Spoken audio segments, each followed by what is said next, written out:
வந்து அவங்க அப்பாவை தான் அப்படி சொல்றாங்க.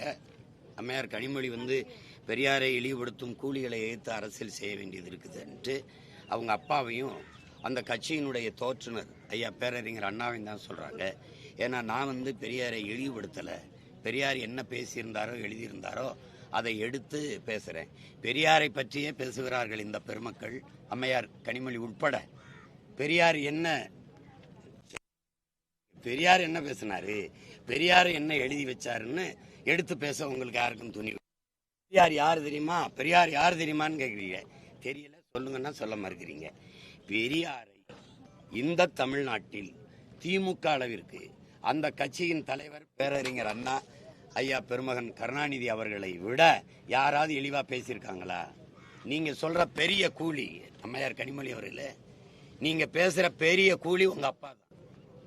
அப்ப நீங்க உங்க அப்பாவை தான் ஏத்து பேசிட்டு இருக்கிறீங்க.